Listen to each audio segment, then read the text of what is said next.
When the Sky Reminds You to Hope by Stacey Barkley. Because of the Lord's faithful love, we do not perish, for his mercies never end. They are new every morning. Great is your faithfulness. Lamentations chapter 3, verses 22 to 23. It had been one of those weeks. Nothing dramatic, just the slow, exhausting kind, where little disappointments pile up until you feel the heaviness in your soul.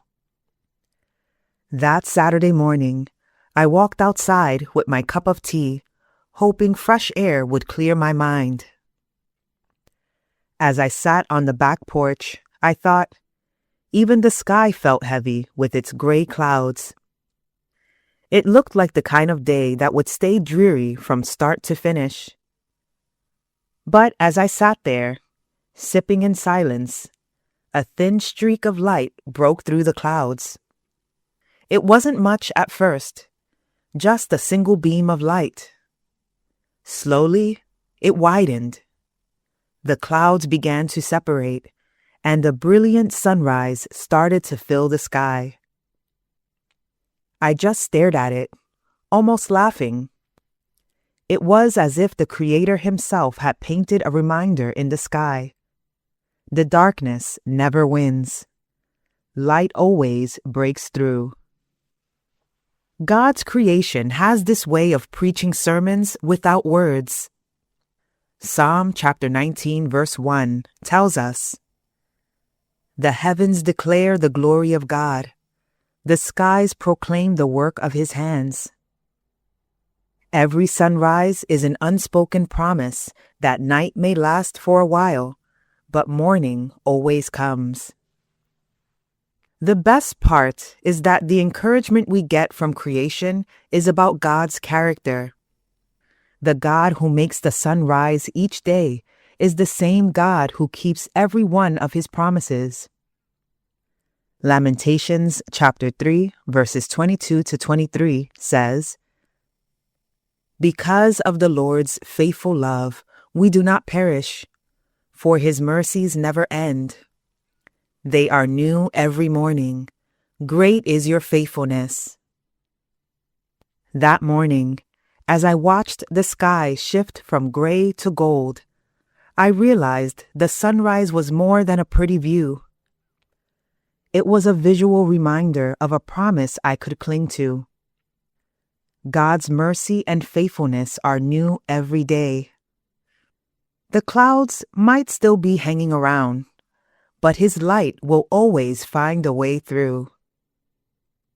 Sometimes when we're discouraged, our first instinct is to look for encouragement from people, such as a supportive friend who can reassure us.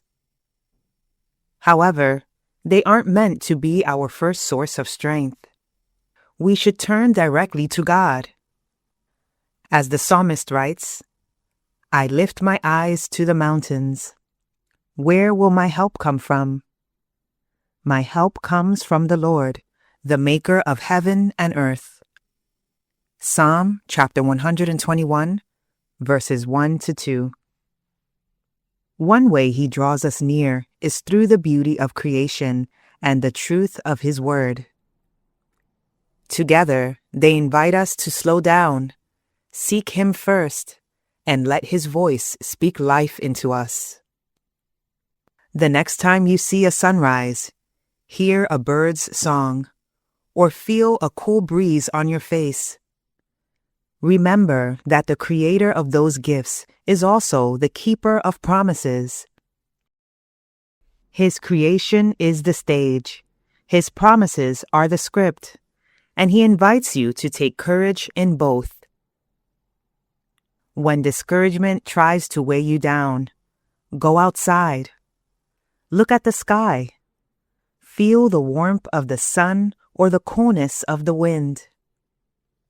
Let creation remind you of his power, and let his word confirm his promises. Together, they are a double portion of encouragement. They are a reminder that no matter how heavy the clouds feel, the light of the world is still shining for you. When has creation, such as the sunrise, a storm, or a quiet evening, reminded you of God's faithfulness in a difficult season?